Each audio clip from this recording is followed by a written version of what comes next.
Hey everyone, and welcome back to another episode where we talk about everything in Tasha's Cauldron of everything. Last time we stopped midway through the fighter. Well, not midway through. We finished everything on the fighter except for the Psy Warrior. We had a long talk with the Room Knight. So now we're actually going to talk about the other class, which brings in the topic of psionics as we get there.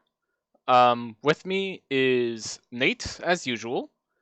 And in addition, there's going to be our friend Shadow Mage here. Due to background noise, he will keep himself muted, but he is in a text conversation with Nate, so he will tell us if he has anything to say. Alright. Anything you need to say before we begin, Nate? Nothing.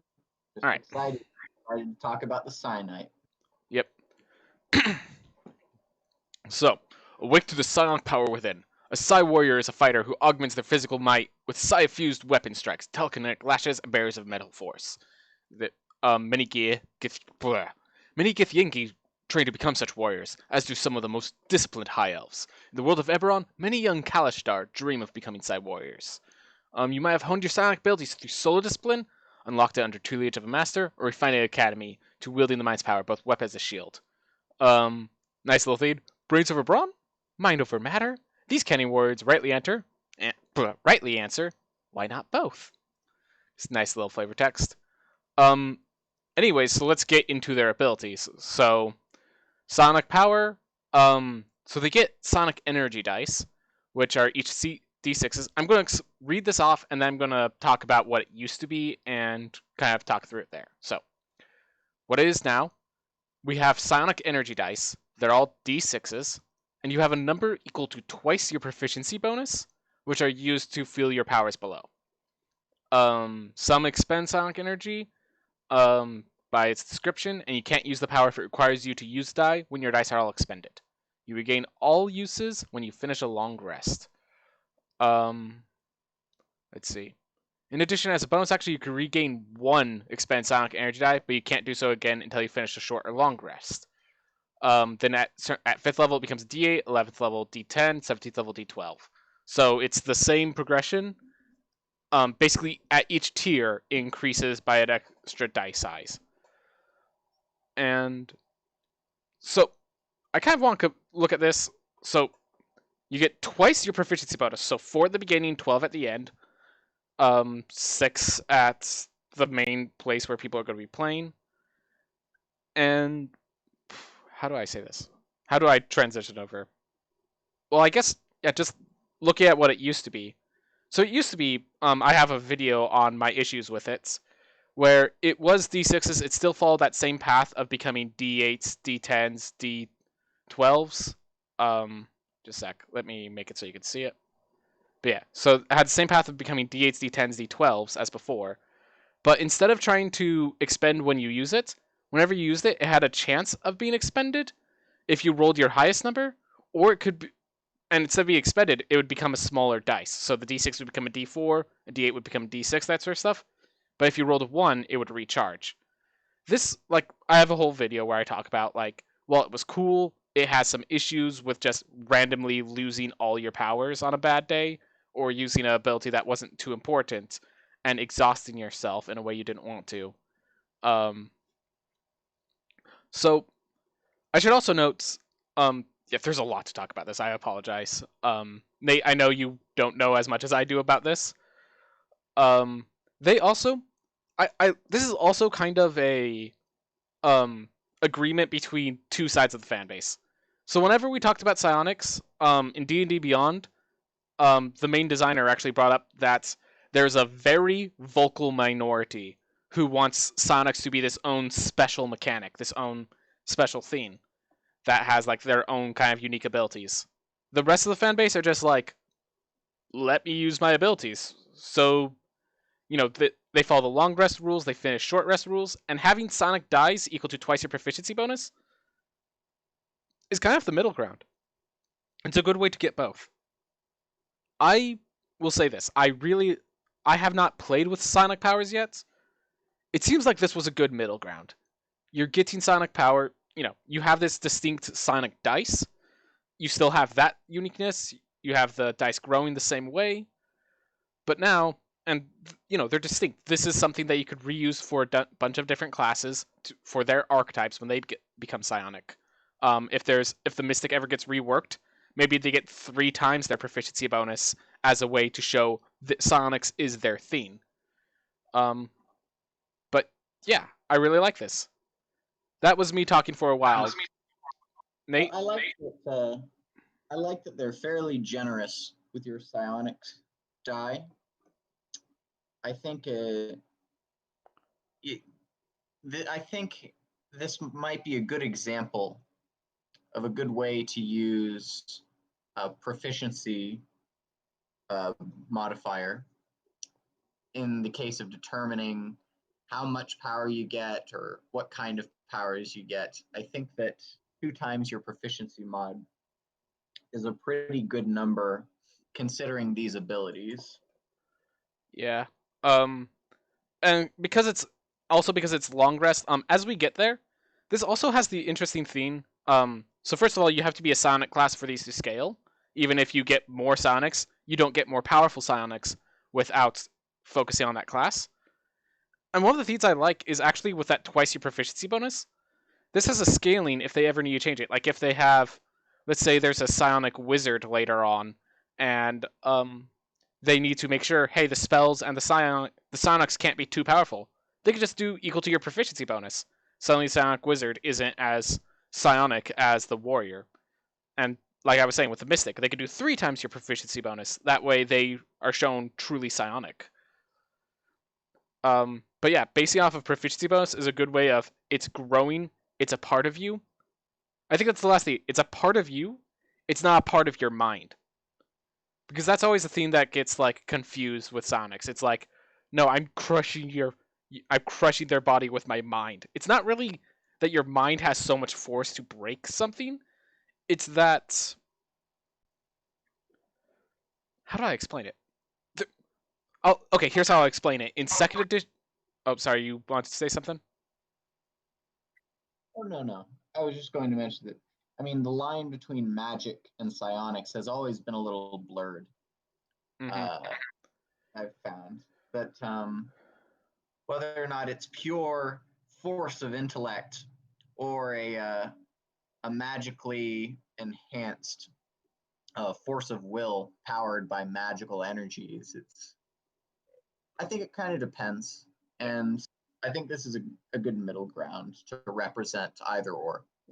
But here was the last thing I was going to say that I think might get some people kind of excited. In original, like second edition and stuff, psionic powers, the class, depending on what powers you're choosing, was whether they were based on intelligence, wisdom, or constitution, depending on what sort of sonic power it was. And so it was kind of like you had to kind of decide which ability was more important for the kind of psion you were trying to build.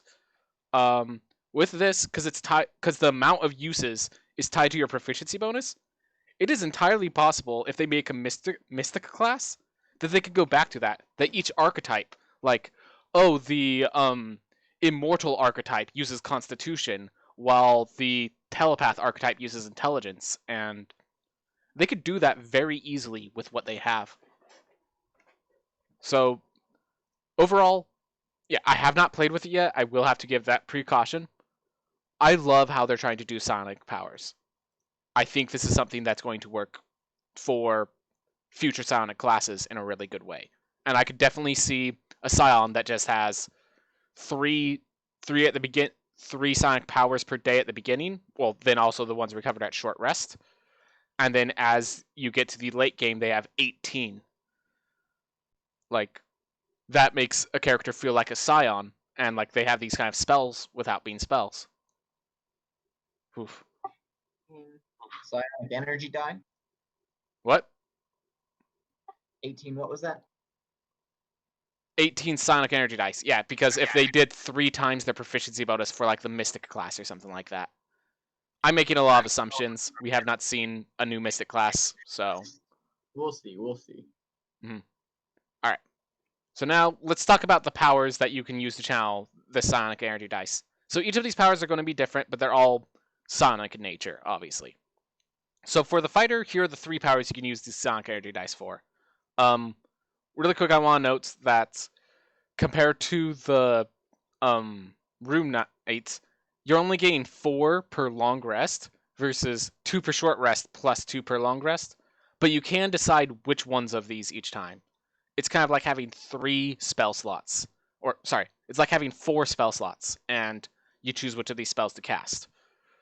Which, when you compare it to that, this actually, at 3rd level, yeah, at 5th level, when you have 6 of these, it's like being a half caster to an extent. Just compared that. So, with that, I think this needs to be slightly weaker than a spell, but like still, it has every right to be strong. All right. So, protective field. When you or another creature you can see within 30 feet takes damage, use your reaction, spend a sonic energy die, and reduce the damage taken by the number rolled plus your intelligence, as you make a shield of telekinetic force, as seen here. So this is kind of like the shield spell to an extent. Now here's the thing: the shield spell lasts until the start of your next turn. It is. Oh, it's reduce the damage taken, not. So it's more like absorb elements. So let's just do a little math with that. So it's going to be a D6 plus intelligence. You might be a strength or dex based class. Let's just say you have a +2 intelligence at level 3. D6 plus 2, that's an average of 5.5 damage reduced. A little weak, but still nice to have, especially when you could do it not just for yourself, but allies within 30 feet of you. Definitely handy. It's a versatile ability, if not the strongest ability. Yeah. All right. So as it scales, it will become D12s. I think Protective Field needs a little bit more than the dice just scaling. Like, maybe, yeah, there's going to be other abilities that you use protectively. I have not checked. If Protective Field gets an improvement, then it'll be a lot more It'll be more useful, but like it's good at 3rd level, and it's not going to need its improvement to like 10th level or something like that. All right. Next is Sonic Strike. So you prepare your weapons with Sonic Force. Once on each of your turns, after you hit a target within 30 feet. So note, this is the same trigger for Smites. And Smites are insane because you could get a crit and then declare this. You can spend 1 Sonic Energy die, rolling it and dealing force damage to target equal to the number rolled plus your intelligence modifier. So, again, like it's the same amount damage resisted as it is damage dealt. The reason Sonic Strike is stronger is because it doesn't take a reaction. It's just a trigger. And like I said, you can wait till you see the crit and then trigger this, rolling the die twice, basically. Definitely good for stacking damage. It's a good offensive ability. Solid. Yep. And force damage, nice. This is like, you're not a psychic warrior if you can't use your psychic powers to damage people. Or Sonic warrior. Psi, not psychic warrior, Psi warrior. Technically 2 very different things. I'm going to mess them up. But I will notice that so far we've had 2 abilities that each have a pretty good focus on intelligence modifier. So that is your tertiary ability as a Psi warrior. Just worth noting real fast. And just to make sure, yes, the Psi warrior is the Sonic powers is their 3rd level ability. So the last one is Telekinetic Movement. You can move an object or creature with your mind. As an action, you choose a loose object that is large or smaller, or one willing creature other than yourself. If you see the target and is within 30 feet of you, you can move it up to 30 feet to an unoccupied space you could see.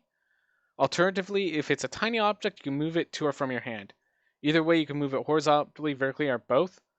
Once you take this action, you can't do so again until you finish a short or long rest, unless you expend the Sonic Energy die to take it again. So notice this is another resource. You get this once every short rest, and then you could spend Sonic Energy to do it more.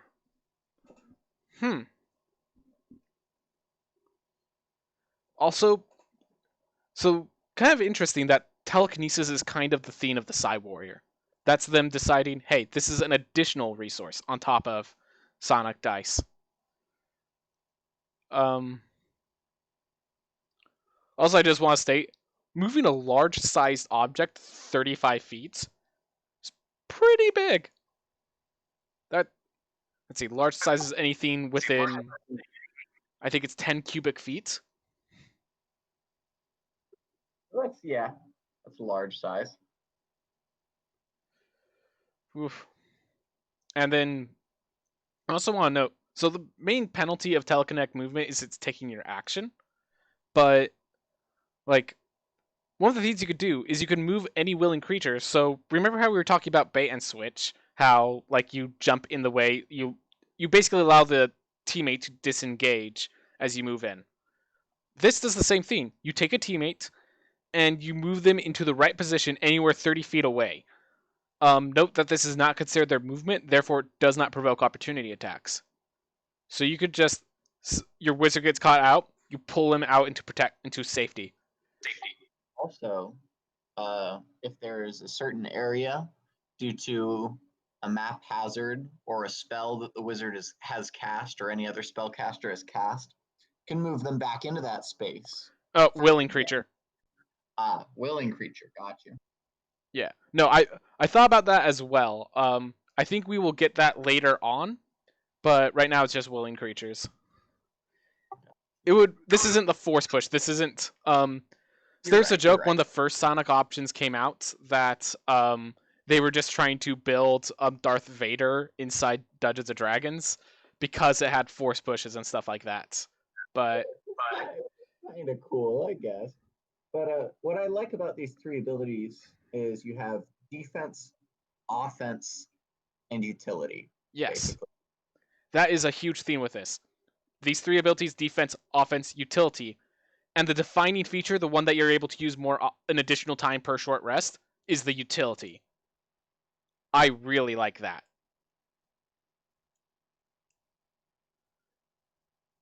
But yeah, no, that's a very good point. That we have defensive, we have offensive. Like it makes sure adding your intelligence is a very useful thing. It makes sure this psionic power is now a major part of you. It's not just something tacked onto the side of you being a fighter.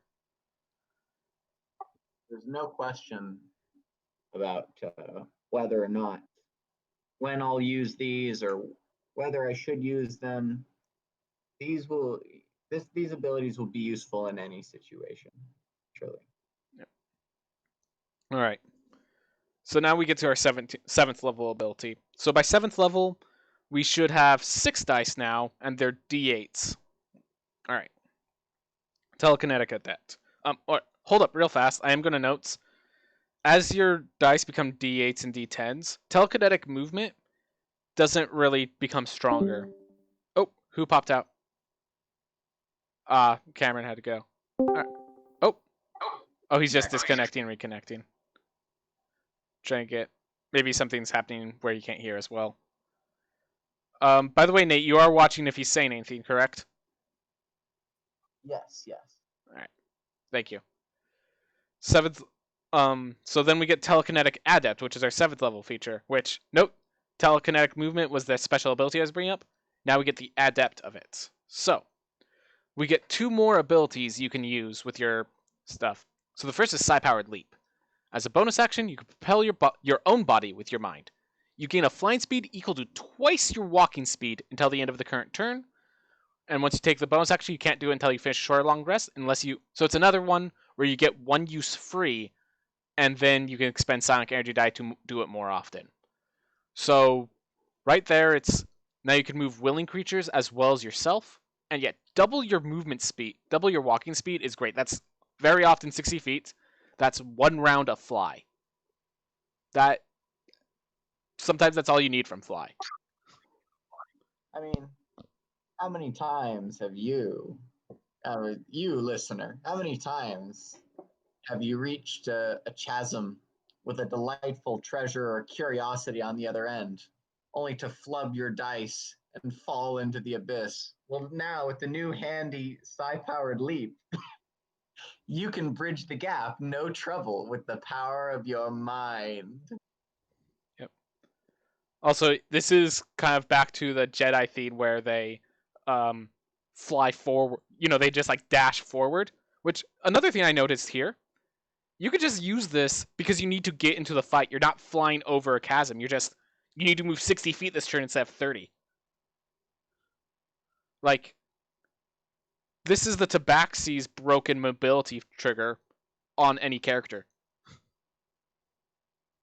And it's flying mobility, not climbing or walking. So yeah, that's really powerful. All right. Oh, there's echo on your side, I think. I think you've been using push to talk, and My apologies. Is there echo? yes. I think you've been using push to talk. When you push and you're not talking, I hear myself. Oh well, let's just keep moving. Telekinetic Thrust is the other ability you get at 7th level. When you deal damage with your Sonic Strike, you can force the target to make a strength saving throw against basically using your intelligence as your spellcasting ability. If they fail, you can knock them prone or move them up to 10 feet in any direction horizontally. So basically, with your attacks, you also get a free shove. Note that the damage is still dealt normally, so that's good. I'm just going to check Sonic Strike once on each of your turns. Okay, so you can't just do the stunning strike problem where you just cripple them with 4 different stunning strikes, and one of them they're going to fail their saves. That's important. That being said, you need to say something? Well, I was just noting that telekinetic thrust knocks the target prone. However, it's when you deal damage with your psionic strike, which takes place immediately after you hit a target. So, unless you use that action surge, you cannot benefit from hitting the target which is prone, although you could set up. Yes, actually, so you have extra attack by this point. As long as you do it with a first attack, your second attack will have advantage. That's true. That's true. Very handy then. Yep. And yet, also notice this, it's not 10 feet away like the shove action. It's 10 feet in any horizontal direction. You can be fighting and then just shove them backwards into your allies behind you. Get over here. Yeah, very handy. Yep. Just like how we were saying Telekinetic Movement is useful to pull an ally out of danger, this can force an enemy away from an ally. Huh. I guess in that way it's defensive for others. By the way, echo should be gone as Okay. I have earbuds plugged in now. Cool, thank you. Alright. So that's our 7th level. Again, the Sci-Powered Leap is really strong. I think that alone could be worth a 7th level feature. The Thrust just adds more versatility to the Sonic Strike. I'm going to keep an eye on Protective Field because right now it's starting to fall off. I'm going to read the 10th level ability, kind of scale down, see what we find, but it's starting to fall off. At this point, you want Sonic Strike to knock people away from your allies, and you want Telekinetic Movement and Leap to assist them in other ways. All right, yeah. Guarded. Sorry. So it's we've got a pretty versatile utility ability with that Leap movement, and then we've got another offensive ability with the Thrust. Yep. So far, at 7th level, we just have the Protective Field for the defense, and it seems at 10th level that we get another defensive ability. Yep. So that's why I'm reading. So Guarded Mind. The sonic energy thrown through you has bolstered your mind. You have resistance to psychic damage. Very nice.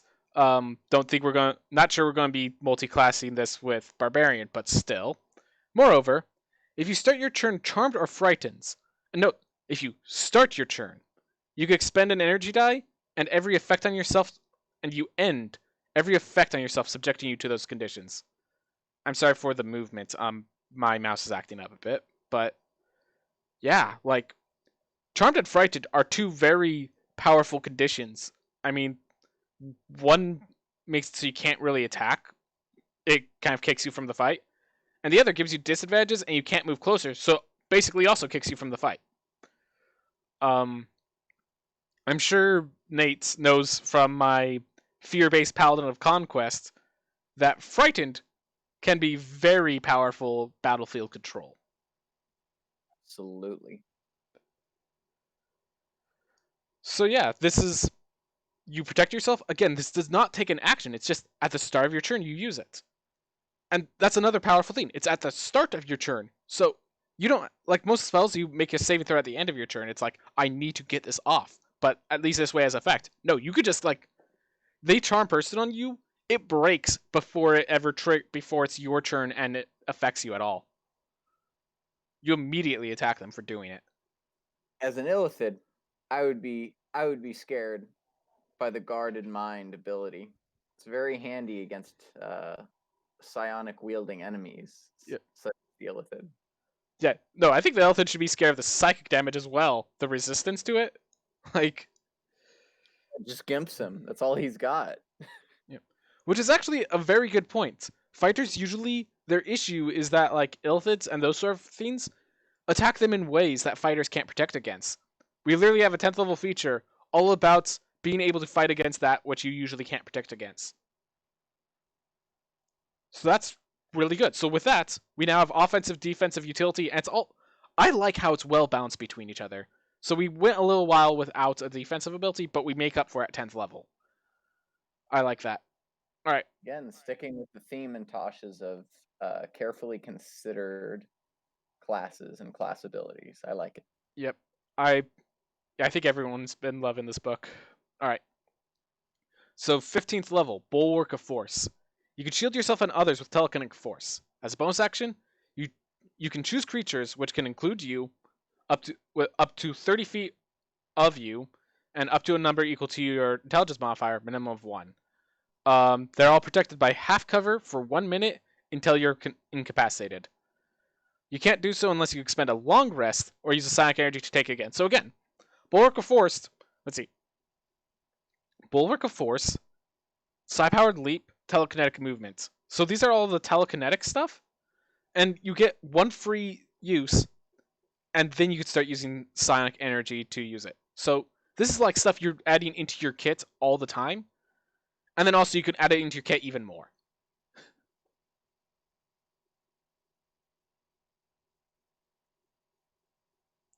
By the way, for those that don't know, sorry, what? I was just gonna say, shield is always handy. I love shield. The only sad thing about shield is you don't get enough shield, and so I really like this ability. Yep. And in case people are wondering, half cover is a +2 to armor class and to dex saving throws. So basically, yeah, that's very useful. That's, as you said, shield and more shield, and it's free. It's bonus action, doesn't require concentration, and it now encourages you by 15th level. You should be having a decent intelligence modifier. Shielding 3 or 4 people should not be out of the question for you. And just, yeah, with 4 people, that's the average party entirely shielded. That's really good. I'm getting a lot. It's a decent amount of support with this character, defensive support with the protective field, and with this Bulwark of Force ability now. Yes. The Bulwark of Force is at protecting everyone, where the Guarded Mind was just protecting yourself. And yeah, this is... So we had offensive. At 7th level, you have mastered your offensive abilities, it seems. So as you go on, you need to make sure you're a protective force. Do notice that protective field, this feature itself, might not be used as much anymore, because now it's D10 plus 4, which, yes, that's more than D6 plus 2. But alternatively, you could be using it to give a +8 to generally, like, +8 across the party. You know, +2 to 4 different allies, or something like that. And if you really need to expend some, you could deal that in damage instead and knock someone away from you, or give yourself advantage through proning them.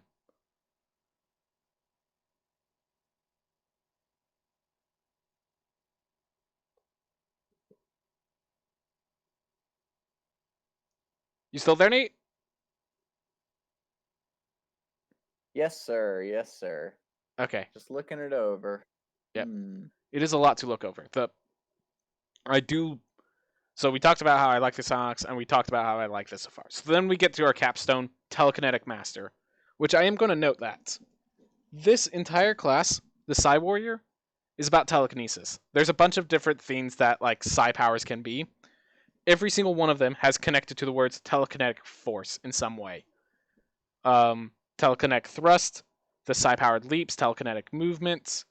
Like, this is a person of telekinetic power specifically, which is cool because that means you can definitely build room for other psionic powers that aren't telekinetic based. So with that, Telekinetic Master. Your ability to move creatures or objects with your mind is matched by few. You can cast the Telekinesis spell with no components, and your spellcasting ability is Intelligence. On each of your turns while you concentrate, including the turn you cast it, you can make one attack with a weapon as a bonus action. So, if in the original UA, the issue with this is that it took up your entire turn. It was the exact same thing, except you could not attack as part of it, which, you need to attack as part of being a fighter. And once you use this, you can't use it again until you finish a long rest, unless you spend a psionic energy to cast it again. So let's just list what you can use our psionic energy on. We're going to say, at this point, they're D12s plus 4. So D12 plus 4 resistance to damage as a reaction. As an action, D12 plus 4 to your weapon attack, and you could knock them prone or push them away. You can use it to move a willing creature or object 30 feet around. You can double your speed and make it flying. You can remove Charmed or Frightened. You could give half cover to yourself and basically the party, or you can cast a 5th level spell. This is, as you were saying. Whoa. This is, as you were saying, it's spell casting without having to be a caster. Its own type of casting. And yeah, 5th level spell. Like here, I'm gonna pop this open. This spell is strong. It's kind of versatile. This is where you move a creature at your will. This is where you move 1,000-pound objects. It's a strong thing. There's a reason it's a 5th level spell. Push hostile creatures off of cliffs. Drop anvils on your rivals' heads. The possibilities are endless. And it's just, at this point, you have 12 uses of psionic die, and you can recharge them on one on short rests. So I will be clear. I don't think this is as strong as the Rune Knight, but my gosh, does it try? My gosh, does this try?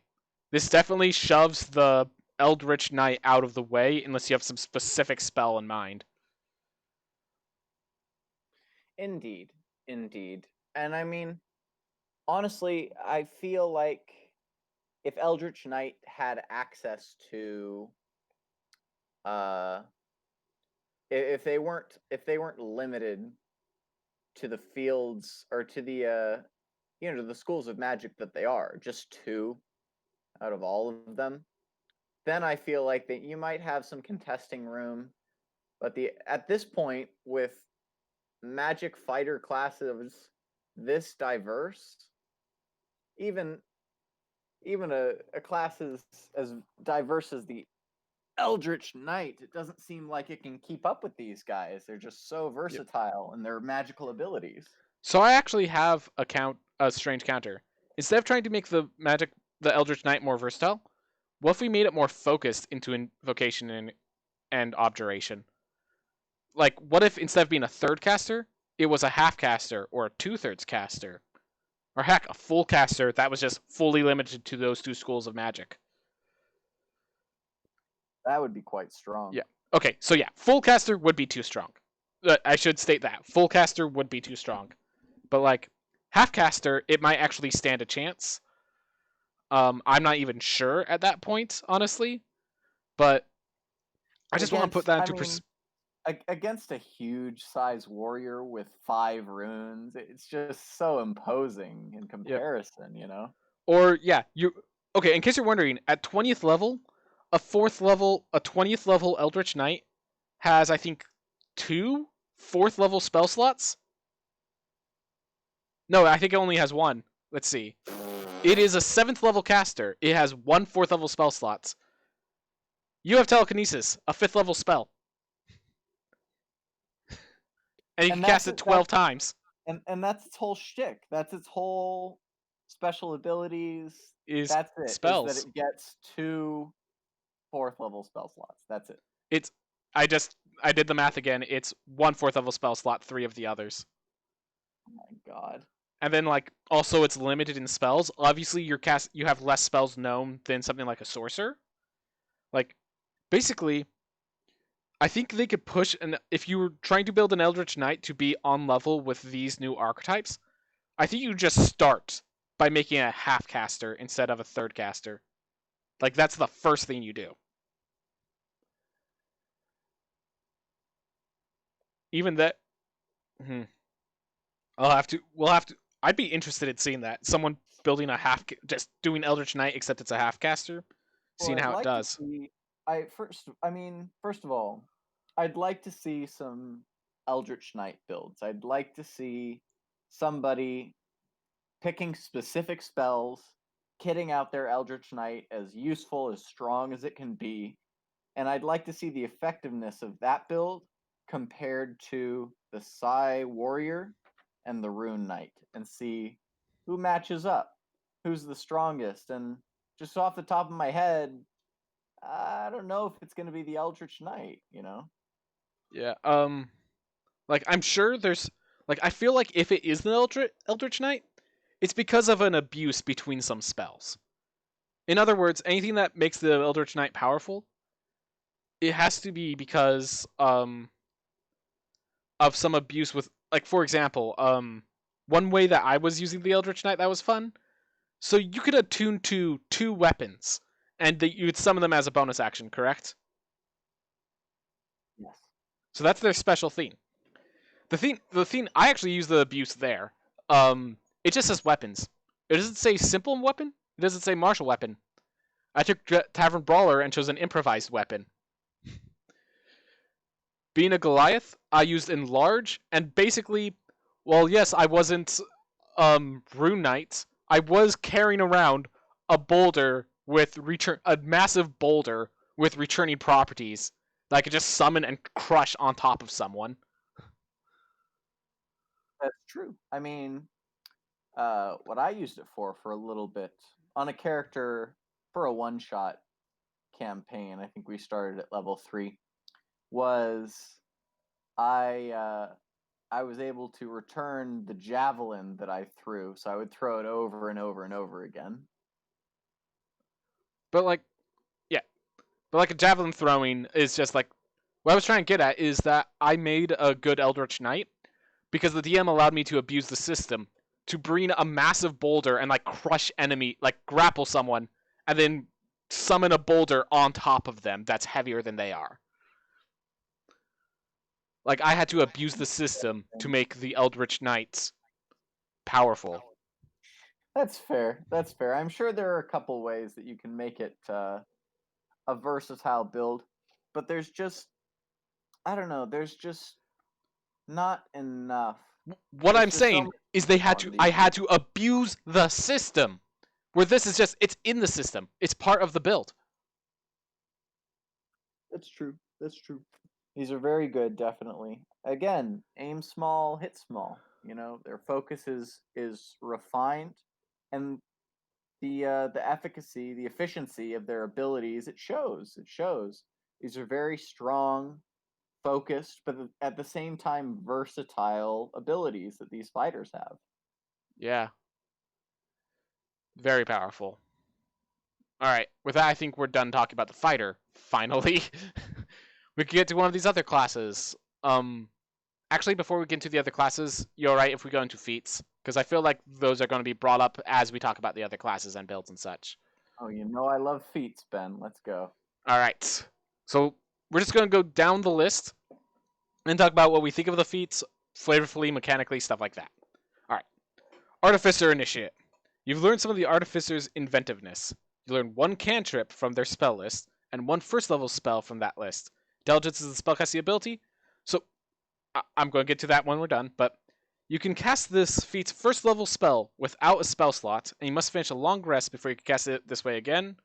You can also cast it using any spell slots you have, and you gain proficiency with 1 type of artisan's tools of your choice, and you can use that type of tool as a spellcasting focus, and use intelligence as its spellcasting ability. So, basically, this is Magic Initiate with some little issues taken care of. So, you might notice this first one specifically states you learn the first level spell of your choice. That is important because that means, like, one of the things is you might take Magic Initiates for like a druid spell, and as a cleric, you can only cast it once. You can't use your own cleric spells to cast it.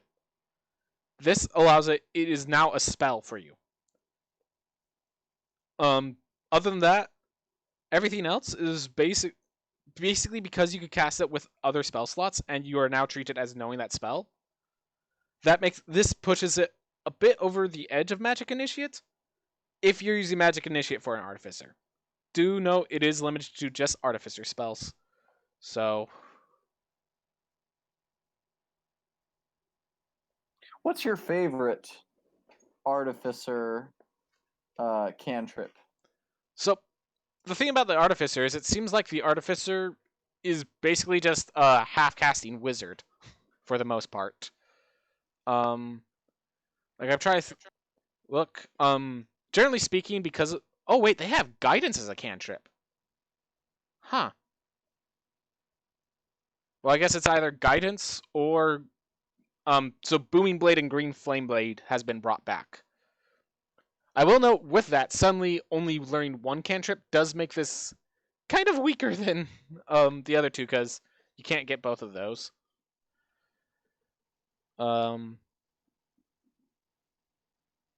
Let's see, for first level spell though, is there any of these spells that isn't in the wizard spell list is what I'm wondering. Oh my gosh, Cure Wounds. Intelligence-based Cure Wounds. Very handy. So, yeah, this was the first thing that came into mind when I thought of the Artificer. I'm not sure if I like the Artificer or not, and I kind of want my Alchemist to be like, not a person that's mixing potions, but like a person hunting for the Philosopher's Stone, sort of. Master of Alchemy. And the thing is, the Transmuter Wizard does that better. With Artificer Initiative, you can do that, and like, you choose an Artisan's Tools, and that's your spellcasting focus, so suddenly you're using your Alchemist supplies as your spellcasting focus for all your wizard transmutations. And then, yeah, if you want, you have Cure Wounds, and you have Guidance, despite being a wizard. I would say this is pretty handy.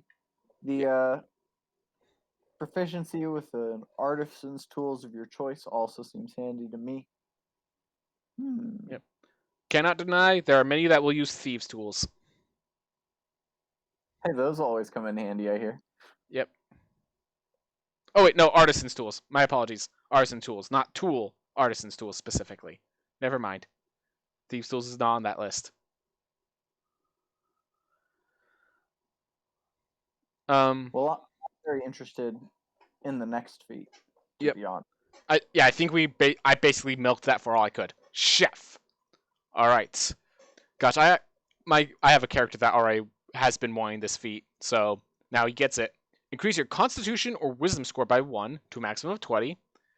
You gain proficiency with cook's utensils if you don't already have it. With a feat, I want that to be if you have it. Instead, you gain expertise. As a person who's maybe the same with the artisan's tools, like I know expertise doesn't mean much for equipment. I want it anyways. The master chef. Precisely. All right. As part of a short rest, you can cook special food, provided you have ingredients and cook's utensils on hand. You can prepare enough food for a number of creatures equal to 4 plus your proficiency bonus. At the end of the rest, any creature who eats the food and spends 1 or more hit dice regains an extra 1d8 hit points. So right there, this is basically the Bard's Song of Rest feature at, gosh, what level does it become a d8? Like 9th level or something like that. I'm gonna go pull up my PHB, but let me read the last ability before I do that. So with 1 hour of work, or when you finish a long rest, so note there's 2 different times, long rest or 1 hour of work. So if people are taking a short rest and you don't need that short rest, you can do this instead. You can cook a number of treats equal to your proficiency bonus. They last 8 hours after being made, and a creature can use a bonus action to eat one of these, gaining temporary hit points equal to your proficiency bonus. Notice while it lasts 8 hours, those temporary hit points don't have a time frame. I'm going to let you talk about while I read the Bard to figure out where that Song of Rest triggers. My, talk about the chef. I'm not sure why it increases constitution or wisdom, only presumably that without the increase, it would be a bit of a weak feat. Flavorfully, pun intended. So, I can answer that really quick. Compared to inspiring leadership, yes, it would be weak comparative to that. So, but I prefer it this way. And I mean, I think that it will add flavor to any campaign. Yuck, yuck, yuck, yuck. Huh. By the way, yes, it was precisely 9th level. I got that right first shot. So 9th level Son of Rest is this 3rd level feature. Now, do you think, as part of a short rest, you can cook special food? Do you think that it is a particular specialty food, or that any food you cook is special? That is up for your flavor reasons. That is basically nice. what sort of chef are you? Are you mastering a specific kind of food? Are you trying to learn how to build the best souffle, for example? Are you a grandma that makes bomb cookies and hits people with a frying pan? The possibilities are endless. I will say mine, he was just a little, he just ran a tavern basically was his whole theme. So for him, it would be just whatever food he finds he was capable of using. With him, thank goodness Constitution. Like, he could do Wisdom, but like he was a tanky boy. Oh man. Also one of the things with him, he rarely needed to take short rests. Just his class and stuff. He rarely needed to use this section.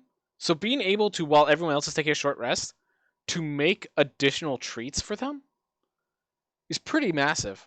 So first, I'm going to state this is not a feat that you take at level 1 probably, for like the variant human or anything, because in that case it's just 2 treats for 2 temp HP, so a total of 4 temp HP here. Basically, yeah, you're going to need to make use of this feature, or else this becomes very weak. But then, at the late game, that's 6 treats each at 6 temp HP. That's 36 temporary hit points split amongst the party. Wow, that makes a difference. That makes a big difference in D&D math. Now, again, compared to Inspiring Leader, it is smaller, but Inspired Leader requires a charisma of 13, and being a charisma-based class, because it scales with charisma. This scales with proficiency, so you could just do this, and this is just your side theme. Then anyone can be a chef. Anyone can cook. Anyone can cook. Yes, it's true. If you can lead, anyone can cook. Yeah. Also, just for like, if you're a chef, your whole theme is you're trying to keep people happy. They're happy, they're healthy. That sort of stuff. And this does exactly that.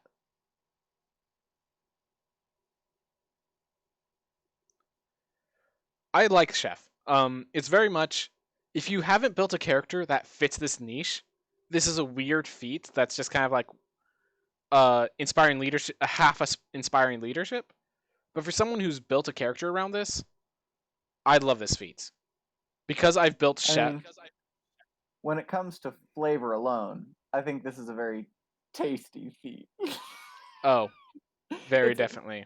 You know, well, I mean, all jokes aside, I do love the role play opportunities. Making the true master chef and finally having the abilities to back that up mechanically is very desirable. Yep. Ooh. And I wish they were able to do more with this, where you gain proficiency with some sort of tool, and you gain specific skills that make that proficiency useful in your day-to-day, in your adventuring life. I understand there's too many artisans tools for them to do it with every one of them, but I would have loved to see more. Like maybe a smith's tools one that churns weapons treated as magical or something like that. I mean, cook's utensils seem appropriate for me. Definitely cook's utensils seems appropriate. I just wish there was, with chef, there was also a blacksmith feat or something like that. You know what I'm getting at? Definitely, most definitely. All right. Next is Crusher. Crusher is a part of 3 feats. Each of them, you need to use attacks that deal specific types of damage, which are the 3 physical damage types. So let's read Crusher. So first of all, you increase your strength or constitution by 1. Once per turn, when you hit a creature with an attack that deals bludgeoning, so this is your bludgeoning master, you move it 5 feet to an unoccupied space, provided the target is no more than 1 size larger than you. So, and then when you score a critical hit, so all of them is once per turn when you hit someone with an attack, and then whenever you score a critical hit with an attack. When you score a critical hit, attack rolls against the creature are made with advantage until the start of your next turn. So, let's talk about each of these separately. So first off, let's just talk about this. What do you think about feats that require you doing a specific type of physical damage?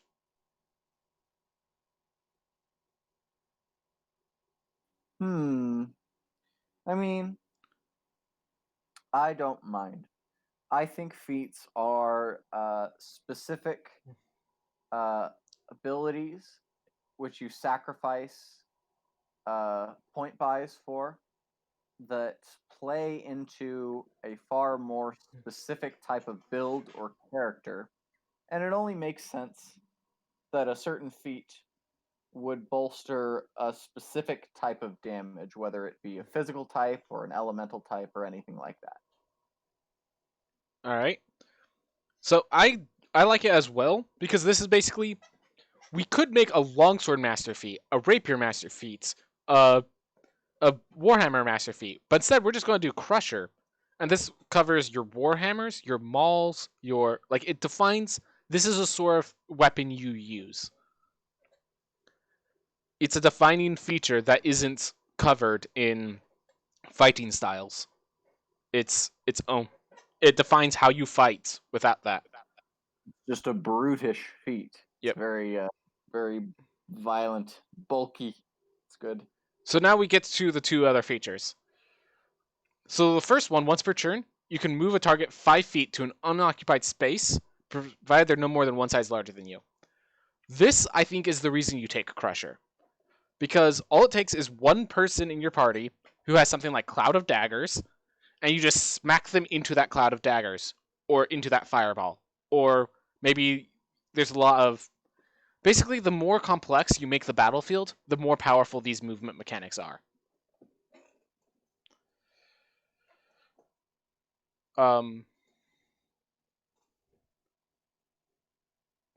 Anything to say about that? Nope. I think it's just a generally kind of handy ability. Yep.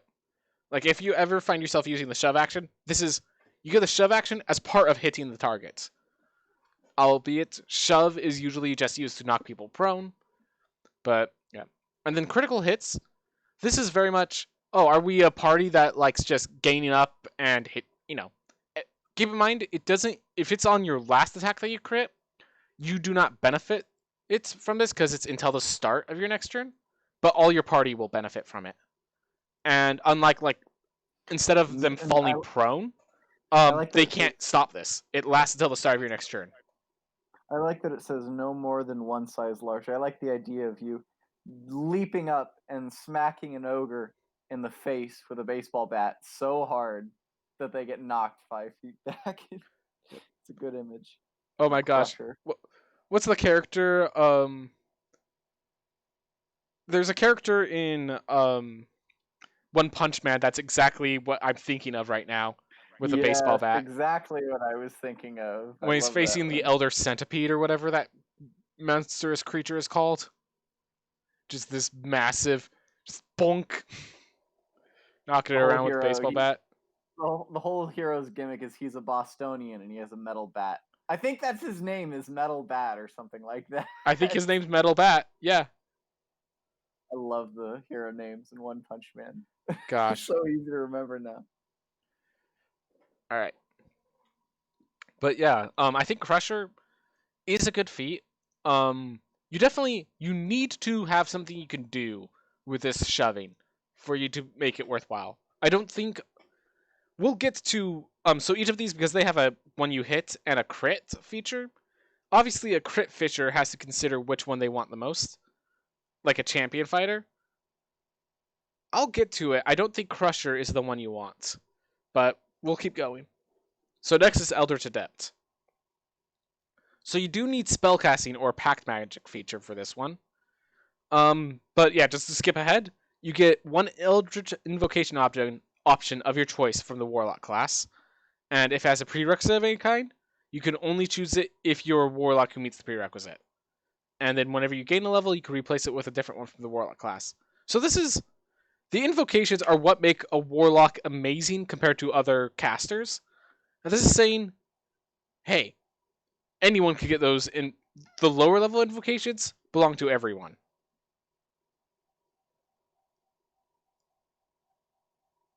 I really like this. Very handy indeed. Yeah. That's what I love about the Warlock. That's the big boon, is the invocations. Precisely. Even if they are only invocations that don't have prerequisites, that's a lot. Yeah. That's a lot. There's plenty for you to choose from. Like, I'm just gonna pull. I've heard you flipping your pages on your side. I'm assuming you're looking for exactly the list. Yes. Well, I had been looking through them earlier. I have a bookmark. Yep. Like, there's lots of things you can cast at will. Like, Mage Armor and Speak with Animals immediately are on the top of the list. Disguise Self, always handy. Ooh, automatic disguise. Then also you can have Proficiency in Deception and Persuasion, though you probably want the Skillful feat instead. Mage Armor at will without components if you're not a caster. Oh, hold up. We now have just as a feat, you don't have to multi-class, to get 120-foot dark vision that goes through magical darkness. You can now have your character see through magical darkness without... You just need to be a spellcaster. That's the only prerequisite. Matter of fact, I'd argue that the issue with this feat is the prerequisite. Like, either... You have to be a spellcaster? Yeah. Or a pact magic? Like, here's my theme. Either the invocations are the Warlock's theme that you don't give to others, or invocations are for everyone. Either low-level invocations are for everyone, or invocations are only for Warlocks. I would have either had this be, you take this feat for your Warlock to get more invocations because you want more invocations, or anyone can have it. You know, I mean, I do like it, because it functions as a boost for Warlocks. It states that you can choose invocation, any invocation, if you're a Warlock who meets the prerequisite. So if you are a Warlock and you want the extra boon, you want to get it up to 9, you can pick this. And if you meet it, it just functions as another invocation that you want. But at the same time, I don't really mind. I think, as someone who likes Warlocks and has played Warlocks, there are enough very helpful invocations with no prerequisites that it is definitely worth picking. As we were talking about this, I saw that False Life at will, 8 temporary hit points at all times, basically. Like, Yep. Yeah, that's... What is it? There's a heavily armored master or whatever feat that does that. I'm looking through Xanathar's guide now, seeing if I find anything. I think Xanathar's guide, unfortunately, is all higher level. But yeah. Yeah, Xanathar's, a lot of the invocations there were mostly to amend failures that the pacts had, and to just add some more helpful invocations for the pacts to make them a little more useful, like with Hexblade and this and that. So, I'm not going to switch to it right now, but there is one new invocation for... Actually, no, this one, Warcaster would just be better than Eldritch Adept. But there's a new invocation that you could take here called Eldritch Mind. You have advantage on Constitution saving throws that you make to maintain your concentration on your spell. That's new from Tasha's.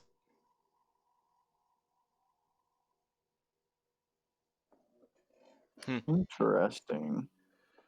But yes, I do wish, like, again, I love Eldritch Adept. I just either only limit to warlocks or give it to everyone.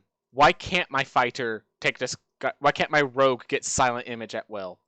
Why can't my why can't my barbarian get false life so that he has temp HP every time he enters rage? Because they're not as cool as warlocks, man. Warlocks are the best. Yeah. Okay, I get that. But why do they have to not be as cool as a wizard? Or as a like why does it have to be limited to spellcasters?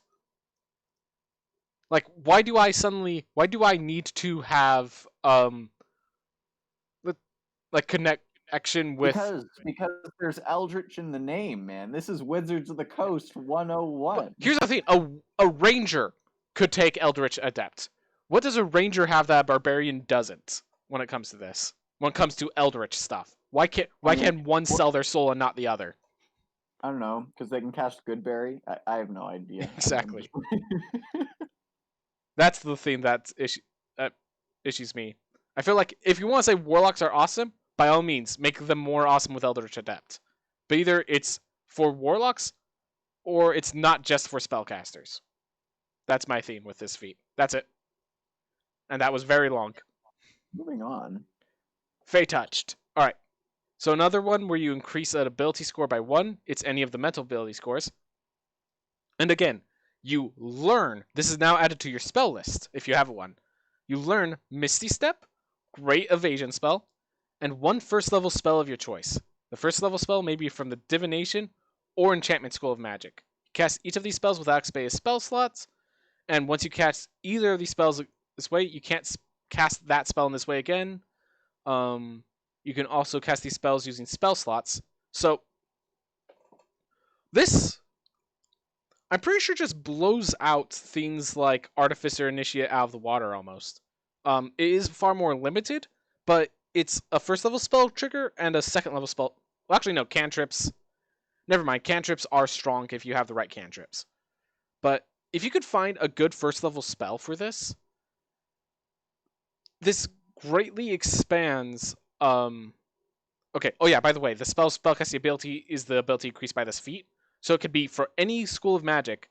Suddenly, Misty Step is on your spell list, and that one divination or enchantment spell you really wanted.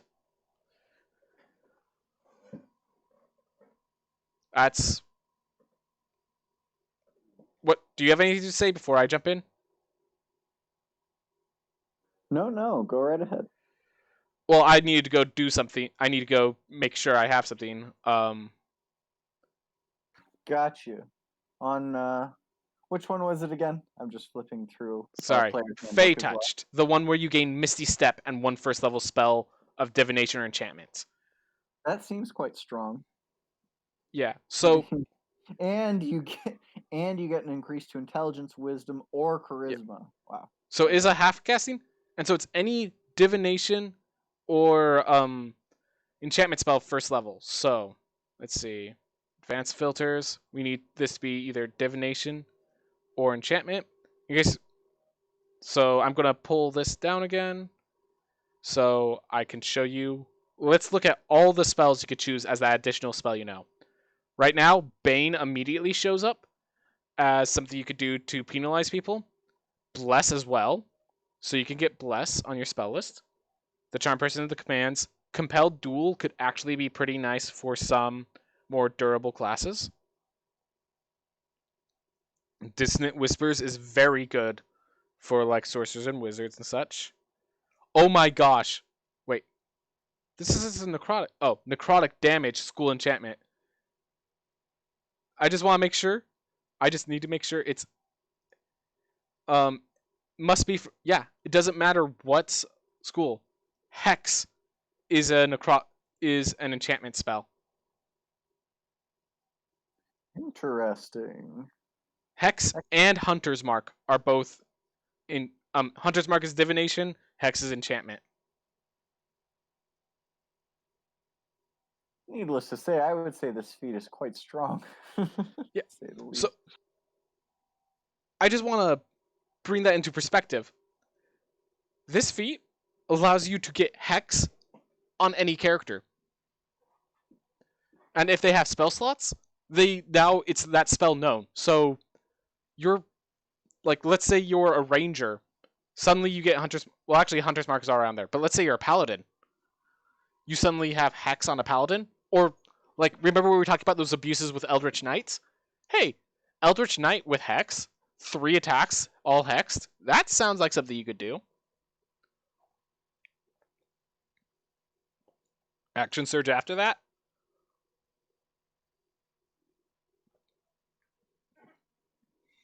Yeah. The fact that it could be of anything from these schools of magic makes Fey Touch extremely strong.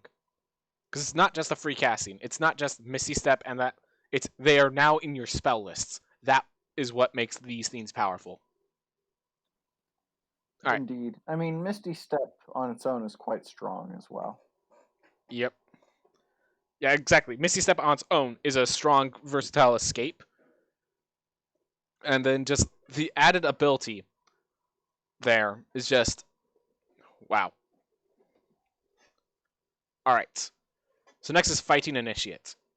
This is you just get a fighting. So you need proficiency with a martial weapon, and basically you just get a fighting style. Oh, it has to be from the fighter class. Did not realize that.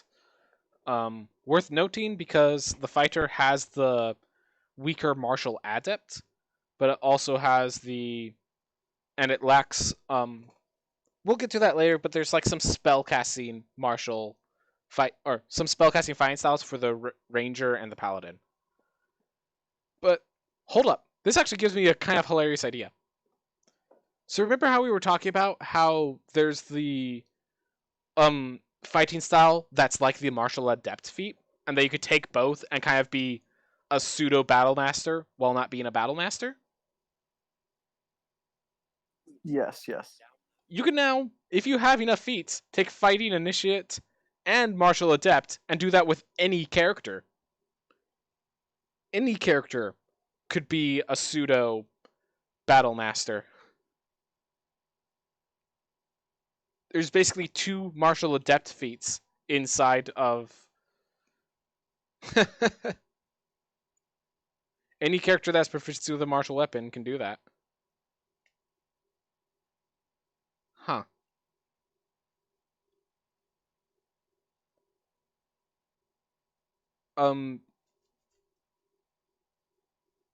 Anyways, with that, there's also another thing that I think will be strong with this is like barbarians getting a great weapon master or duelist. Stuff like that. Let's see, archery needs to actually be a ranged weapon. Do you have anything that comes to mind when you see Fading Initiative?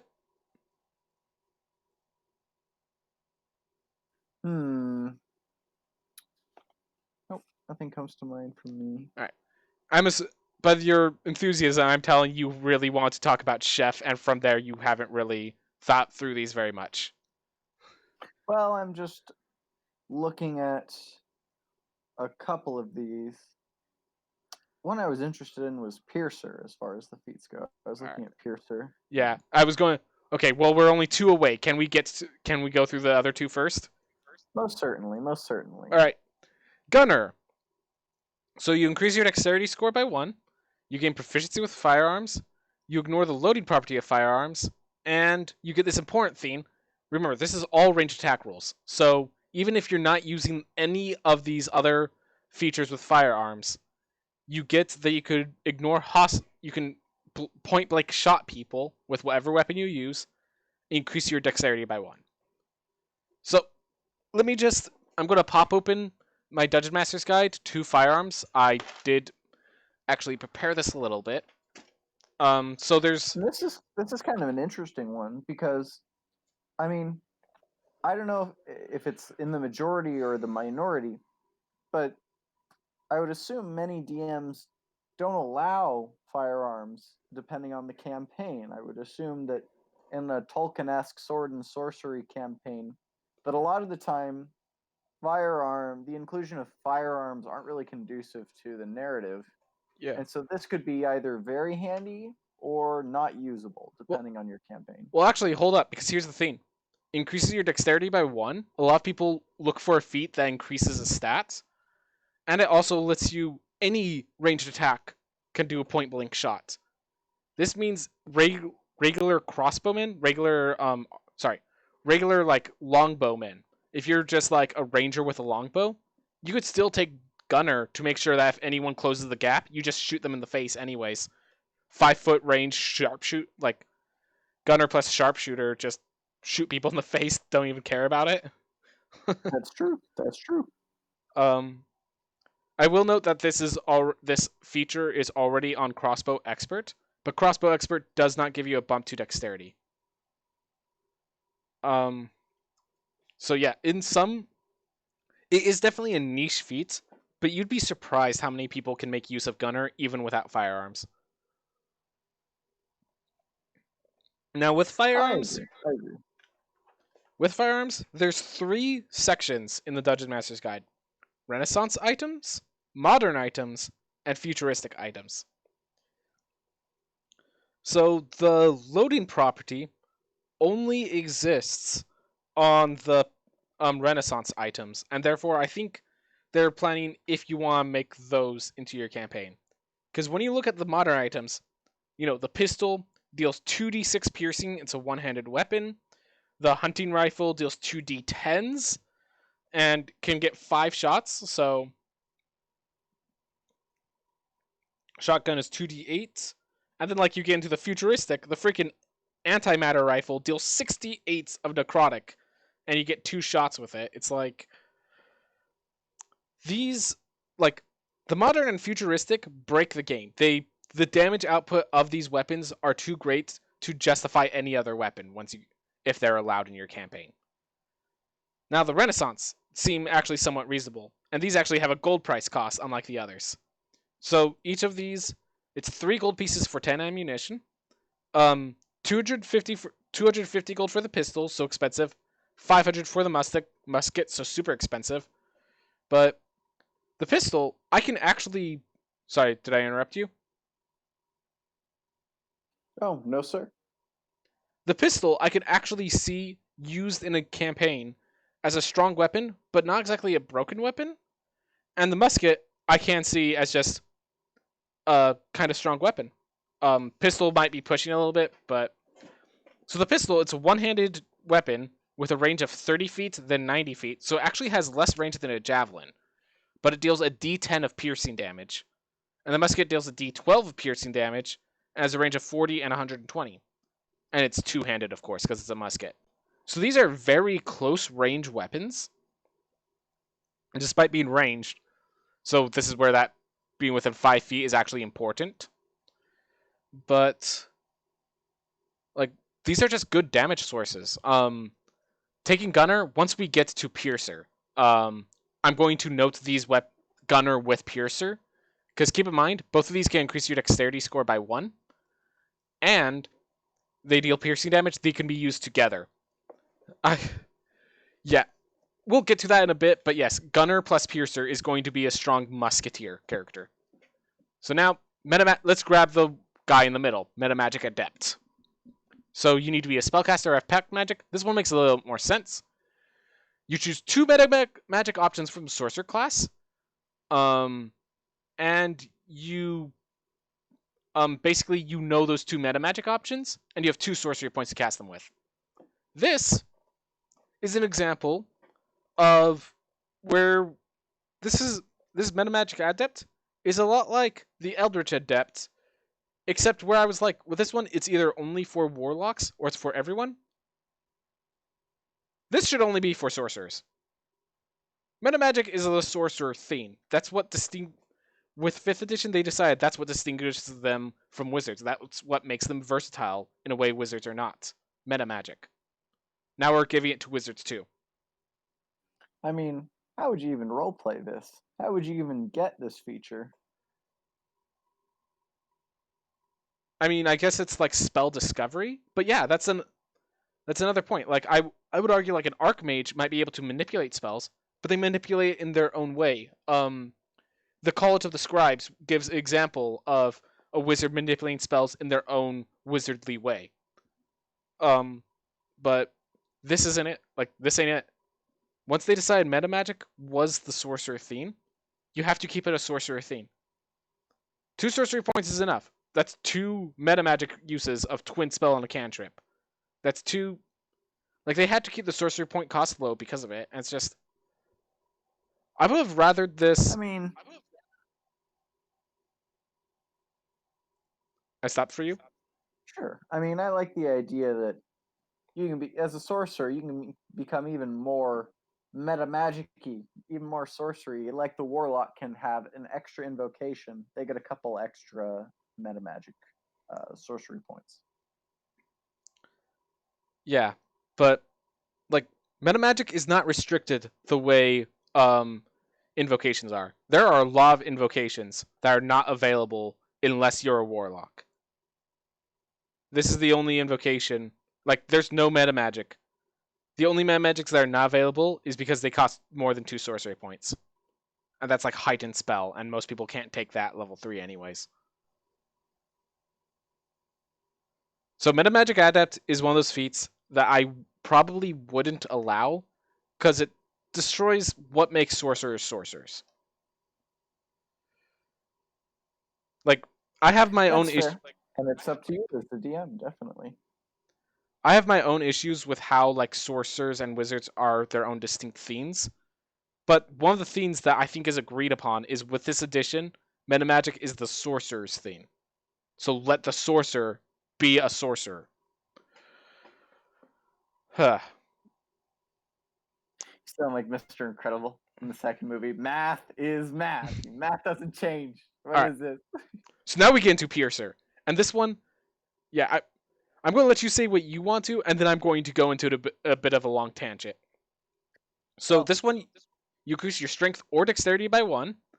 Once per turn, when you hit a creature with an attack that deals piercing damage, you can reroll one of the attack's damage dice, and you must use the new roll. And when you score your critical hits, you add an additional damage die. And I'll let you go on to what you want to say about it. I don't know how I feel about re-rolling the die and having to use the new roll. I feel like I would only use that if I ever rolled, a 3 or lower on a hit. And actually, and then potentially you could add a 1 and it could be worse. So I'm not sure math-wise. I'm not sure how effective that part of the ability is. I could actually explain how effective. You just see it. Is it below half on the die? Then it's statistically more likely that you're going to roll higher. So if it's a D8 and you roll 4 or lower, re-rolling has a chance of bringing it higher. That's true. And again, it's just a likelihood. You're liable to roll lower. You are possible to roll a 2, re-roll into a 1. And I mean, I like Piercer and or Slasher because, and I also like Crusher because again, I like specific builds based around types of damage. All right. It sounds like we're going to need to keep these together. So Crusher was the bludgeoning one, which is moving 5 feet or giving advantage to the start of your next turn. I'll just jump to Slasher as well. This is the strength or dexterity. Note that Crusher allows Constitution instead of dexterity. But anyway, Slasher, when you deal the slashing damage, I think there's a lot of echo on my side. Anyways, you reduce their speed by 10 feet, and on the crits, they have disadvantage on all attack rolls. So those are the 3. So slashing slows them down and makes it so they miss. Crusher moves them around and makes it so more attacks hits. And Piercer is basically the damage dealer. It rerolls attack roll, it rerolls damage dice, and it rolls additional damage dice. So you were saying something about all 3 of them?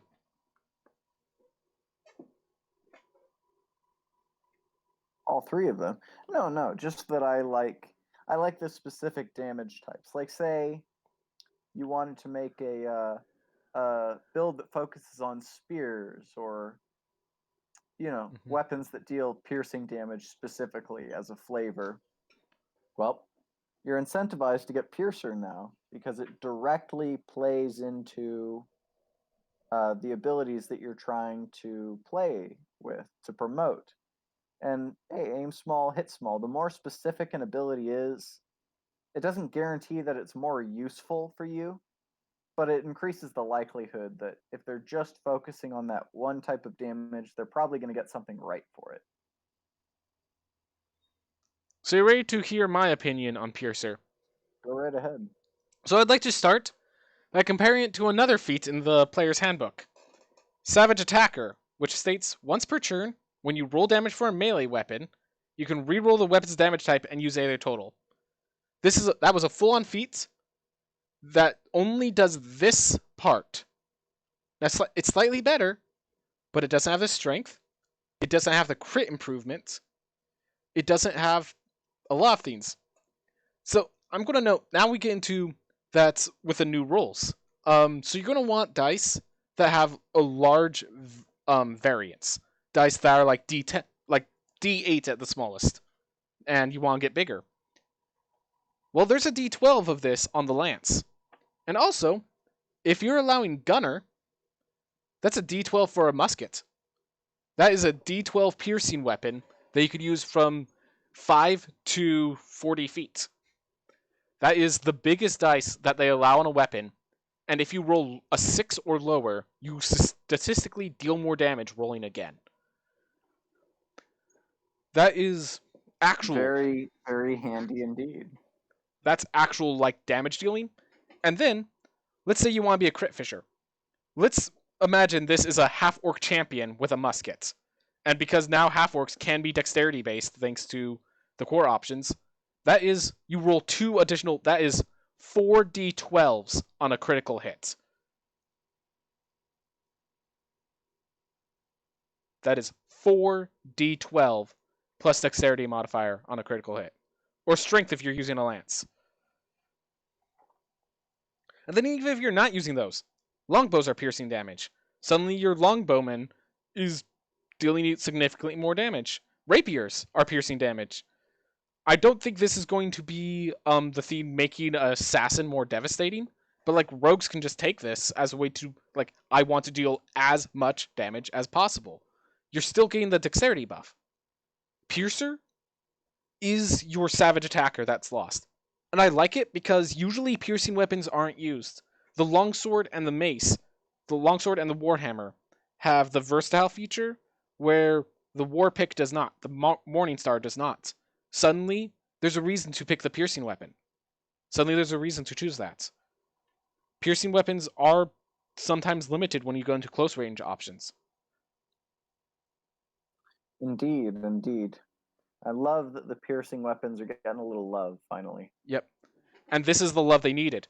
The piercer has gone from not really chosen if you're trying to be the best at damage dealing to chosen because you want to be the best at damage dealing. I like Piercer. It was what Savage Attacker should have been. Onwards. Onwards. To a particularly nasty feat, in my opinion. Poisoner. So yeah, this is... I have opinions. So Poisoner. When you make a damage roll that deals poison damage, it ignores resistance to poison damage. So I am going to note, this is probably the best part of the feat, that if you end up building a character that deals poison, if they're not immune, they're not resistant. I don't care if they're a dwarf, they're taking that damage. And that's very handy. There's lots and lots of monsters and creatures in the world that are resistant to poison damage, if not immune. Yeah. So many, in fact, that Here's people the issue. have said that poison is not handy. Yeah, and but this is where the issue comes in with Poisoner. The vast majority of those are actually immune. That's the issue. So, ignoring that, at least when it works, it works. But, next. You can apply poison to a weapon or piece of ammunition. You can apply poison to a weapon or ammunition as a bonus action instead of an action. Alright, well then we need some poisons. So here comes number 3. You gain proficiency with a Poisoner's Kit, if you don't already. With an hour of work and 50 gold piece of materials, you create a number of doses of poison equal to your proficiency bonus. Ding, ding, ding, ding, ding. Once again, proficiency bonus. Yep. And I do like this. Here's what I don't like. No matter what happens, no matter if you're level 1, no matter if you're level 20, this is a DC 14 Constitution saving throw, or you take 2d8 poison and become poisoned. At first level, that's scary damage. That is scary damage, and it's done with a pretty hard DC to beat. At 20th level, this is an absolute joke. But it's also expensive, and then not even worth your time. And then it's barely anything, but still not worth the 50 gold. And it would depend on the scenario, of course. I mean, in a straight up fight with a high CR monster, probably not at later levels, but still, it could have its uses. Okay, can you please explain to me where the use comes in the late game? Mostly on the ignoring resistance to poison damage. Not all creatures have immunity. Some very strong creatures don't have immunity to poison damage. So. All right, thank you. Because I'm like, this second ability is just like, if you're in the early game, this is insane, and if you're in the late game, this is bad. So this is where they scale to the late game, is what you're saying. Indeed, yes. Okay, I can get behind that. I feel weird having a gold piece cost. Like, I feel like 50 gold piece poison that has these stats should be something that's added to like the black a black market inventory, where if you have the criminal contact, you can get access to this item as per mechanics. Not, I need to take a feat to get access to this item. That's what feels weird to me. I mean, I have to think of it from a merchant perspective, being the greedy player I am. With the expenditure of 50 gold, you create a number of doses. Here's what I'm getting at. This is this and healer are the only two feats, and healer's kits are supposed to be cheap. This is the only feat that has like a gold piece price limiting the use of the feat. Perhaps one could be a poison salesman. Later in the line, that's quite a few doses. If you sold them for 20 gold each, now we're turning a profit. That could be handy later. What I'm trying to get at, this is the only one where, depending on how much gold you get in your campaign, your feat depends on it. Interesting. That's what stranges me out. Like, sure, there's moderately armored, which requires medium armor, but like, you can find medium armor. Usually that's in starting equipment. Healer's kits, every background gives you enough gold to buy a healer's kit at level 1. 50 gold is a lot when you first start the game. 2d8 damage is a lot when you first start the game. It's just this really strange combination of requirements that, if you're going to jump through these hoops, like, I'd be willing to give this poison to someone as just like the black market connection. Maybe make it worth more because they're not making it, but it's like, the fact that they're making it doesn't. I just find it so strange having a gold piece cost inside of a feat.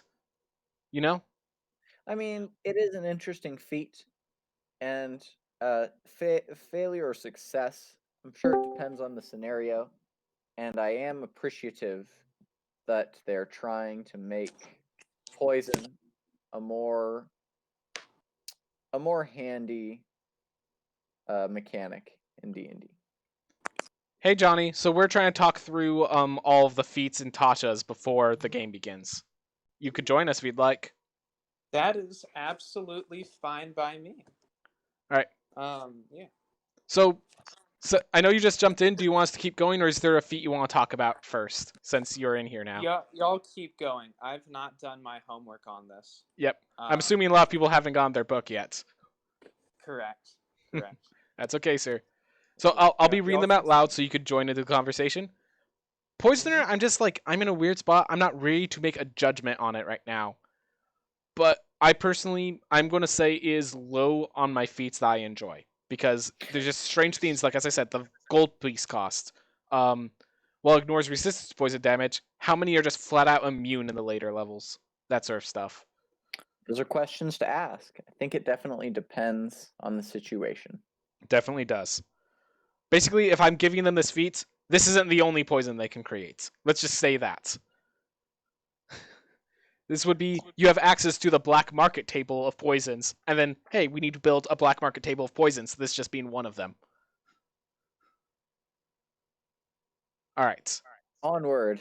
Onward. Shadow touched. Shadow touched. So this is basically, if you remember Fey touched, this is the opposite of it.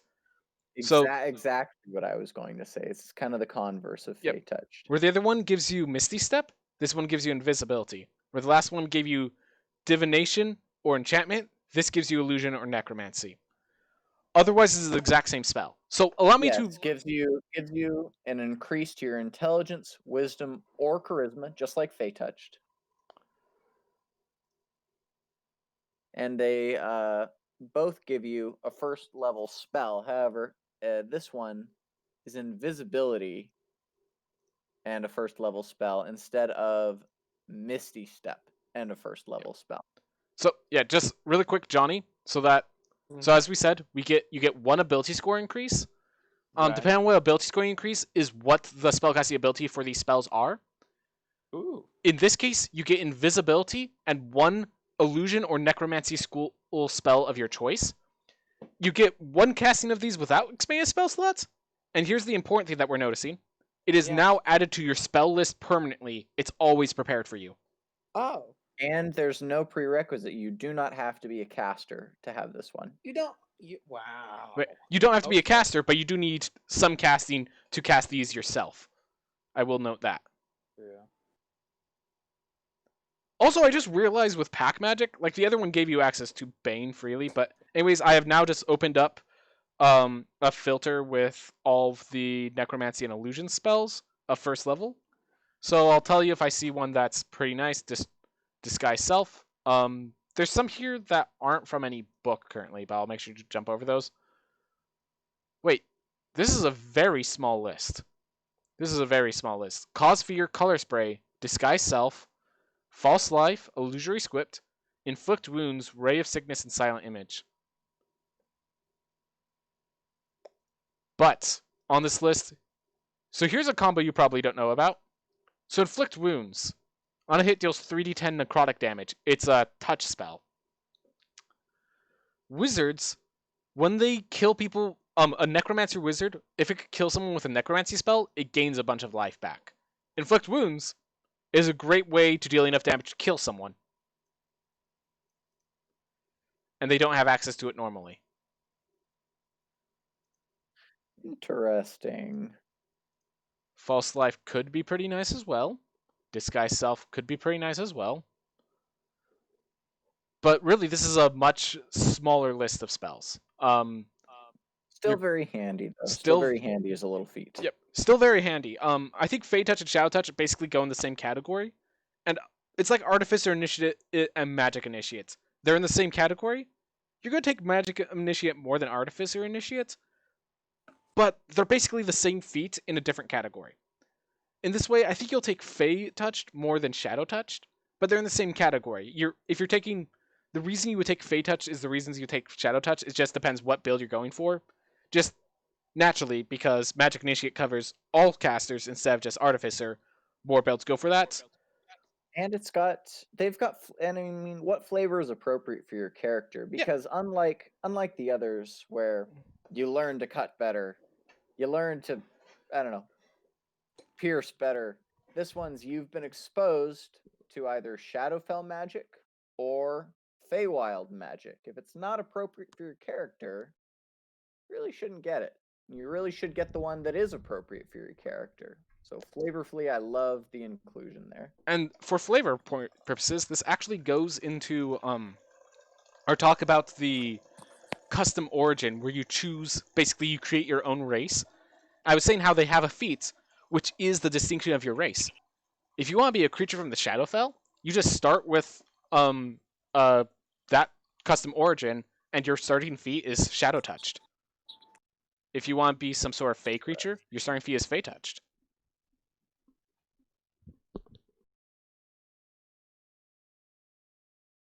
Would that be all for Shadow Touched? I think so. I mean, we talked about most of it in Fey Touched. It's a good feat. That being said, it's like I'm trying to think what invisibility can do in a different class. What's that beeping sound in the background? That's Johnny's making the noise. My bad. Alright. Oh. You're all good. Sorry about that. Alright. Next is Skill Expert. And this is basically, if you remember the Prodigy feat from Xanathars, they were like, why is this only for humans? Or human-like creatures? So, it's you increase one ability score of your choice by 1 to maximum of 20. You gain proficiency in one skill of your choice. And you choose one skill which you have proficiency and gain expertise. I've taken Prodigy all the time because you can become Master Chef. I see. I take Prodigy all the time because I love the idea of expertise. I love that you can be the master of one theme. Like, rogues are more masterful. I get that. But, like, expertise is so important for other characters to define themselves. Now, every character has access to it, and you even get ability score increase with that. Again, I took Prodigy. Prodigy was this exact same feat, except it was limited to humans, half elves, and half orcs. It did not give you this ability score increase, and instead gave you a language and a tool proficiency. And in case you're wondering, I did not care for the language and tool proficiency. I cared about these two things. I cared about is this the just expertise. the better version of Prodigy? I would say so. And thank God, Prodigy, Prodigy does not break the game. It's just necessary for some builds.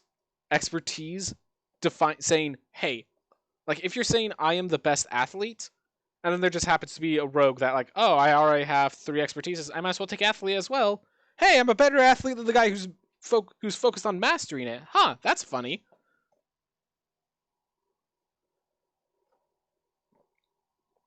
Or like the paladin that wants to be the peacekeeper, gain persuasion, very valuable.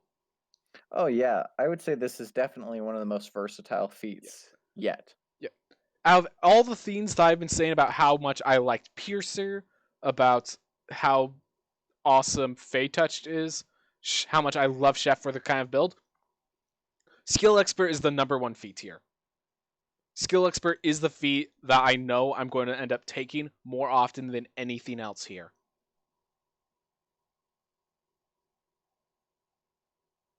Well, I think that speaks for itself. Very handy indeed.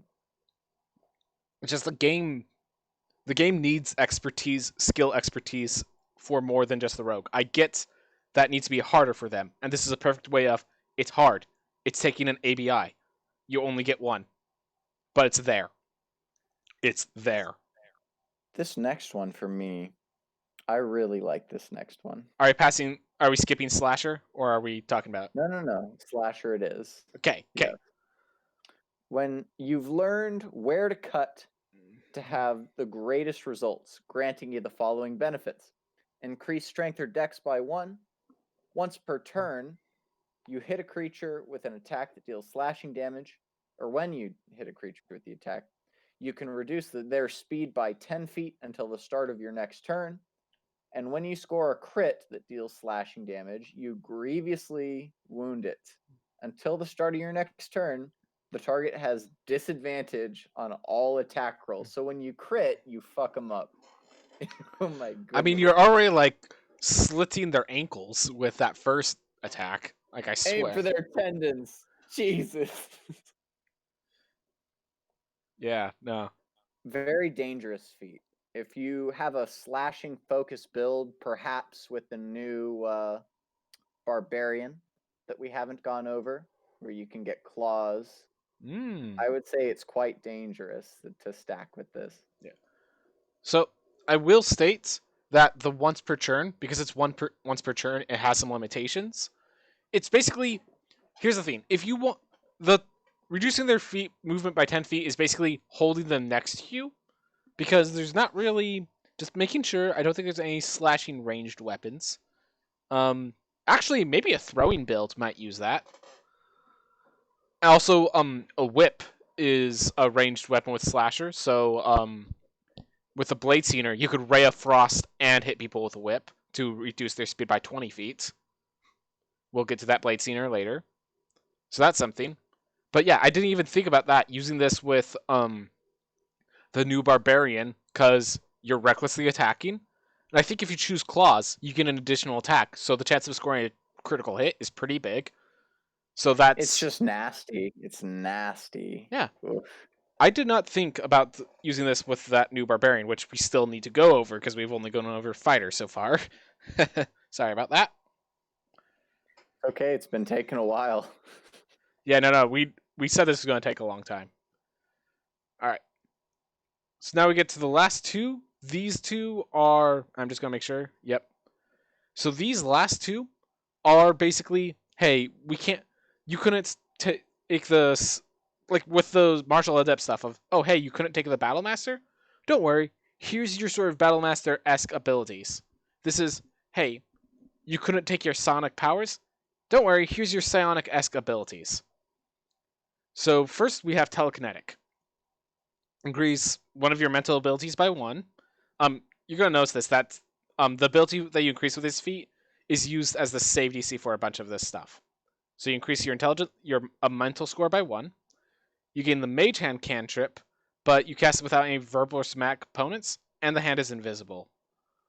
So it's the whole invisible Mage Hand, but also has no visual cues that it exists. And then as a bonus action, you can try to telekinetically shove a creature within 30 feet of you. When you do, they must succeed a strength saving throw against the spellcasting ability, or they're moved 5 feet toward you or away from you. A creature can willingly fail to save. Can you move an ally out of an enemy's Yes. range of attack without invoking an attack of opportunity? It is not considered their movement. It does not give an opportunity attack.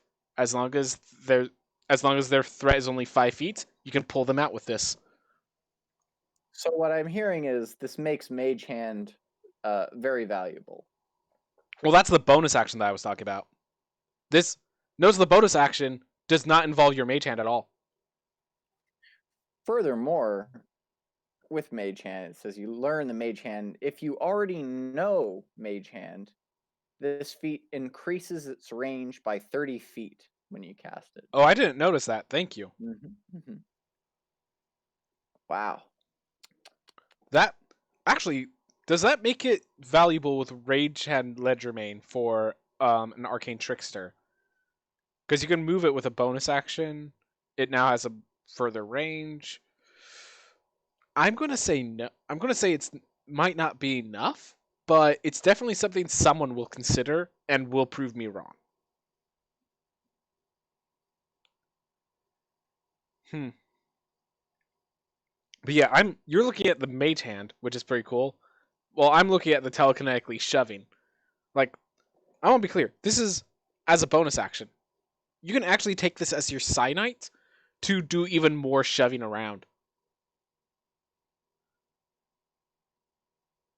Like, you could definitely a very handy feat, both for offensive, pushing into things, defense for pulling allies away, and utility to increase or add that Mage Hand if it wasn't previously there. Not to mention, you take Telekinetic with Crusher. That's 2 different ways to be shoving enemies around. And like, one's a bonus action, one you make your attack actions because you're a Psy Warrior. Like, and then you spend a side dice. You can move someone as much as 20 feet in a single round. As part of dealing your damage and using your attack action. Sounds pretty Jedi to me. Yep. I like it. Yeah, this is the missing piece of the puzzle. a bonus action for the utility. All right. Moving on to the last one, I believe. Yep. And I think because Johnny is here, we might want to start doing the other theme, our game today. So let's finish this up, and then we'll continue this next time. So telepathy, again, increase you a mind score. It affects the saving throws if there are any. You can speak telepathically to any creature you can see within 60 feet of you. They're in a language you know, and the creature understands you only if it knows that language. It doesn't give the creature the ability to respond to you telepathically. And you can cast Detect Thoughts, requiring no spell slot or components. But you must finish a long rest before you can cast it this way again. Your spellcasting ability is determined by this feat. And if you have spell slots at second level or higher, you can cast this spell with them. So basically you know Detect Thoughts, and you get that one free casting of it. And you have this telepathy. Huh. That is every stealthy person's dream come true at that point. Glad you're able to join us, man. Anyways, yeah. Definitely. Just really quick, I want to check. I'm not sure. So I'm gonna pop up and Detect Thoughts. What's its range? I feel like they need to be within 30 feet or something. Yeah. Okay. So one weird thing: Detect Thoughts only has a range of 30 feet, but your telepathy has a range of 60 feet. That seems a little specific. It says that you can speak telepathically to them within 60 feet, a language you know. Yeah. But then the second feature is you can cast Detect Thoughts, which is 30 feet without material components. So it's like,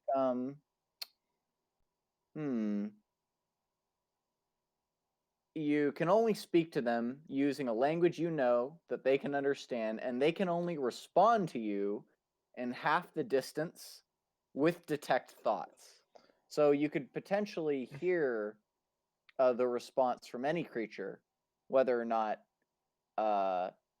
you can even whether or not they speak a language or you can understand a language, but you can only communicate information to them if they know your language or you know their language. I think this is an intentional lack of versatility here, because they want to make sure things like Awakened Mind, like Pact of the Old One Warlocks, still feel distinct despite this feat existing. That does make sense. Yeah, this feat, it's if you want to do this with your character, this allows you to do it. Again, this is another example of you, like we were talking about the custom origins. If you want to be some sort of psionic creature, telepathy might help you build that psionic telepath without having to be a great old one or something. Interesting. I know that you're privy to that kind of ability, Shadow Mage. I know that your characters tend to like to speak telepathically and use those abilities. Technically, I only have one character that does it regularly. It's a very popular character. Yes, the Gulak, is that correct? Yep. Hated by virtually everyone in any party that he's in, just because he only speaks through telepathy. I liked him just fine as my warlock. I did enjoy him. All right. But Well, anyways, this is very much, it's, again, if we were taking custom origins and saying that that additional feat is to give you the distinguished things that make your creature the creature it is, this is very important in allowing you to become those other creatures. Telepathic is not exactly a feat where you're going to be like, oh my gosh, I have to take this for my build. But it's going to be some people, to make the sort of character they're making, telepathic needs to exist. So they don't have, so I like telepathic as a feat. I don't think it's like super strong. I'm probably not going to be taking it unless I have a specific idea with it. But it's a feat that needed to exist. I mean, that increase to either intelligence, wisdom, or charisma does make it more attractive. It does. Cannot deny, yes. All right. And with that, I think that's the Feats and Tasha's. Yep. So when we get back, we'll figure out what class we want to talk about next. Generally, if there's a third person again, they'll be able to decide. But at this point, I think we have something else we have to be doing today, so we're going to get to that. Thank you everyone for watching, and I hope you all have a wonderful